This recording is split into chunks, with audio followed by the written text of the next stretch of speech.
Good morning, good evening, good afternoon, wherever this message may find you. It's your girl, G's Louise, aka Chef Jewel, back with another message or a devotional message. I hope everybody woke up feeling happy and safe and peaceful. Let us breathe. Let us breathe. We're gonna get this lack mentality, this hurt, this confusion, the stagnant, the stuck, the lethargy. We're going to breathe all that out. Okay. Do 4 breaths. After that, we'll go ahead and pray.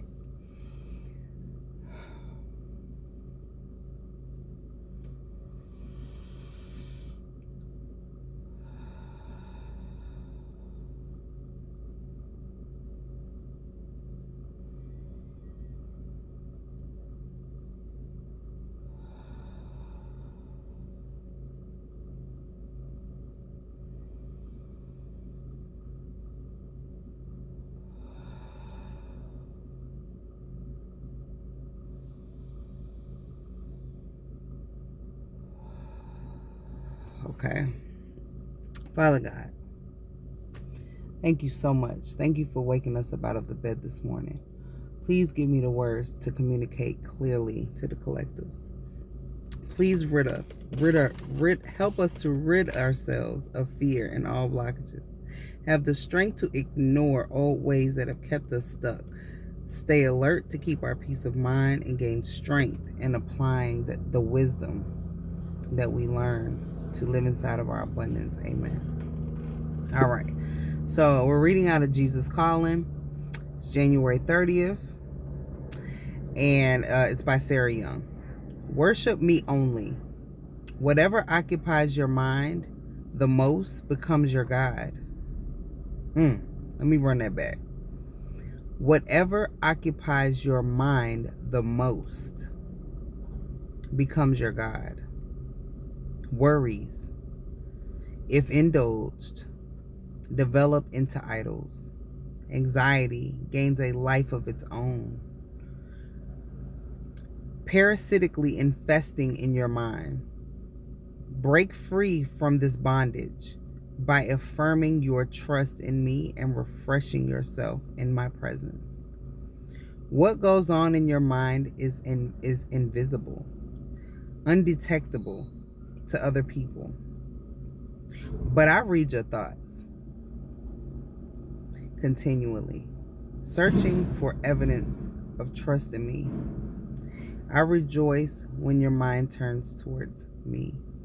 Guard your thoughts diligently. Good thought choices will keep you close to me. I just want to say,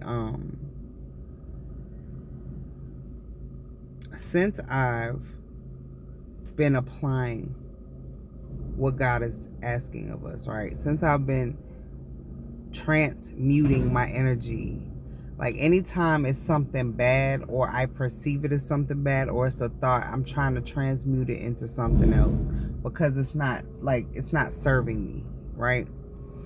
So I just transmute it, like literally. Like say if I have a bad thought, I'm like, nah, I ain't doing that today. I'm not doing that today. And it's like literally when he says it parasitically infests your mind, it really does. It really does, and you know that. Whoever's watching, you know that, and you feel it. And I feel like God is a continual presence that's always there throughout your day. So even if you need somebody to talk to and you can't get nobody on the phone, or say if you're like stressed out and you want to talk and you want to get some stuff out, like he's always there. He's always there. And this really makes sense to me where he says whatever occupies your mind becomes your God. Because when something has taken over your mindset, it's like you're stuck. You get stuck. And then you can't hear your intuition and you can't hear what God is trying to tell you. Therefore, you don't know which way to go. You're kind of like stuck inside this prison that you've created in your mind, and you can't get out until you free yourself from it. And I know that sounds so cliche, and it's like, and everybody searches for something external to help them get over a thing or get past a thing or a situation. And honestly, all we need is to be present in the Lord. Like really, like, lock in. Okay, like, lock in, stay 10 toes down, and don't let your mind wander off into all these things that are not going to help you, that are not going to make you feel good. If you feel anxiety, confusion, frustration, it doesn't make sense, you got to make sense of it. If you feel all of that, man, you automatically got to, like, label that in your mind as, okay, this is not, this something ain't right. It's too much. And God will show you that. And actually, God is showing you that by letting you know how you feel, like by the way you feel. Like, if you feel like your stomach hurts, or you feel like something's off or uneasy, it doesn't feel good, the vibe is off, that's God letting you know right there. Or when you have those thoughts, God plants thoughts in your head, or when he's talking to you and telling you, like, look, you know. And it's not necessarily for you to blow it all out of proportion. It's literally just for you to know, so you can know. So you can know how to be. So you can know how to move. If you listen, you'll know what steps to take. But if your mind is clouded, it says what goes on in your mind is invisible, undetectable to other people. But I read your thoughts continually. So he knows, and he's searching for evidence of the trust that you have in him. All right, we're going to go down to the reading. Psalms 112, verse 7. He will have no fear of bad news. His heart is steadfast, trusting in the Lord. If you notice, all these passages are just saying, trust in the Lord. Enjoy your journey. Be aware of what's going on, instead of staying stuck in that mental prison of, no, you can't do this, or, oh. And 9 times out of 10, your mind is making something bigger than what it is. And when you actually start to take the steps towards it, it's really not, it's not even hard. You know what I mean? Because it's our mind that really makes everything, excuse me, it kind of works against us. So we have to get control of it. And the way to get control of it is staying really close to your creator, staying in alignment with that. Because when you're in alignment with that energy, you can't feel doubt. You can't feel hurt. You can't feel that. All you feel is joy. It's impossible, actually. Long as you're in alignment, though. But you could tell when you're out of alignment if you're starting to wander, your mind is tripping, you all over the place. That's when you out of alignment. And then you need to go check back in. God, I need you to help me, like, reel me back in, get me back right, because I'm falling off, I'm veering off, I'm not feeling good today, or whatever. And pay attention to the things that you're doing that makes you feel like that. Pay attention to it. Because some things that you do, you might just be doing it out of routine and you don't even realize it. You're probably doing it and just because it's something you've always done, and it actually doesn't even make you feel good. It actually hinders you from having successful and productive days, right?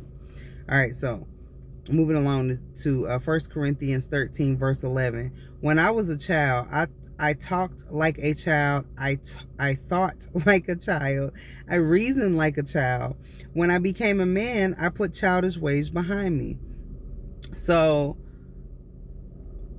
it's saying, in my opinion, you guys can comment. Please comment. Please comment and tell me your thoughts. Like, tell me what you think, right? Let me know. But do you get, I put childish ways behind me, when he's saying that, he's saying, like, I walk like a child, I act like a child. So basically, if you're a child of God, or if you're in alignment, you're going to act and walk like it. You're going to be the light. You're going to show that.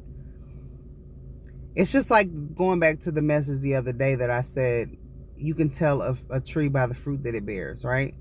So if you're in alignment with God, you're going to walk like it. You're going to talk like it. You're going to think like it. And I just feel like the things that were of you when you are outside of alignment, you put those behind you once you have found your light, or you've aligned with it, or you've connected with it. Because sometimes we get disconnected through all of our life's experiences, and some of them knock us so off track that we think it's a part, like we make it a part of us, and we like, it almost becomes a part of our character in a sense, when it was just like a long reaction. Like you want to minimize your reactions to things. So if you have if you identify something that's happening to you as negative, you feel that, but your reaction to it doesn't have to be a long time, if that makes sense. Like I know people that I have a friend of mine that when his father passed on, that it affected him so badly to the point where he became the reaction, right? And he stayed there for a very long time. I haven't even talked to him, so I don't even know if he was able to even come out of that. But some people make that their life at that point. Once they went through something, that's how they stay. And they take it on as who they are, if that makes sense. But here it says, when I became a man, when I became aligned, I put childish ways behind me. I put those ways behind me because I'm no longer attached to those ways. If that's how I'm taking it. You guys let me know. And comment below if that's you. Comment below, like, I put childish ways behind me. I'm moving on. I'm moving forward. I'm in my abundance now. I'm in my life. I'm in where I'm supposed to be. I've left those things that no longer serve me behind me. If that's you, say, man, I'm moving on. I'm moving on. Psalms 139 verse 23 through 24. Search me, O God, and know my heart. Try me and know my anxious thoughts, and see if there is any hurtful way in me, and lead me into the everlasting way. That goes back to what I just said. Like I said it yesterday as well. Well, God said it yesterday when he was saying that, I know your thoughts. I know you.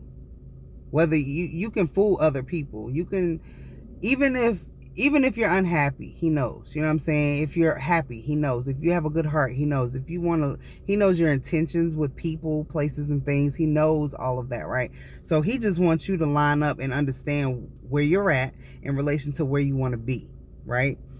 It's okay that you're not perfect. It's okay that you're human. He knows that part. You don't have to hide it. You can't hide it anyway, but you can pretend. A lot of us pretend to act like he can't hear or see, or he knows. So just like, it's almost like cut the shenanigans. Like, I know what's up. You know what I'm saying? So they're saying here, my heart, try me. Like, use me, try me out for size, God. I want to be a vessel. See how I operate. Know me and help me rid myself of all my anxious thoughts. See if there is any hurtful way in me, and lead me to the everlasting way. Meaning, if there's still residual hurt and residual things, habits that have brought us into stuck places, and that have gotten us nowhere and hurt us and led us astray, like we saying, like, God, take that. It says, search me, oh God, search me, try me out. Search me with a fine-tooth comb. Get all that, whatever's not serving me, get it up out of here. Like, I don't want it. I want to be in alignment with you. I want to live like you. I want to live in the kingdom. I don't want to live in culture. Culture is hurtful. Culture, there's no footing over there. There's no guarantee over there. That's like putting your money in a bank, right?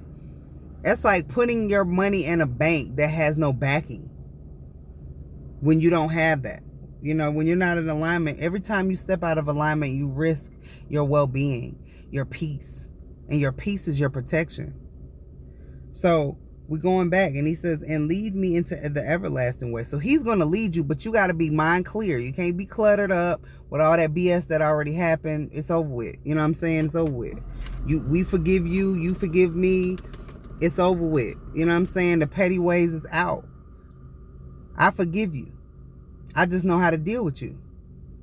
And like DMX said, I always trust you. I think Mike Allen, somebody said. A lot of people say this. Always trust people to be who they are. Whomever they're showing up to be, that's who they are. Don't worry about what they're talking about, what they said they're gonna do, what they used to do, how they went, what they did before. Like, how they're showing up today is who they are, and you trust them to be that, and that's it. And if that's good or bad, you trust it, because that's what they're showing. I trust a lemon tree to be a lemon tree, because that's the fruit that it bears. I can't trust it to be an orange tree. I can't trust it to be an apple tree, because it only bears lemons. So I don't know it. I can't say that. All I can see is what is the fruit that is bearing at this moment, right? So you always trust everybody to be who they are, always. And don't let these petty things of the world lead you astray and off on all these little exits. Stay on the highway. Listen for the path, because God is going to lead you into the everlasting way. He's going to lead you because He's going to lead you as long as you're listening. If you're listening and you're applying it, you're going to get there.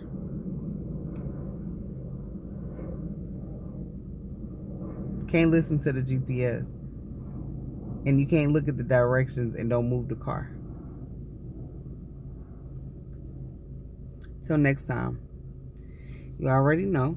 I wish you all peace, health, wealth, and the time to enjoy them all.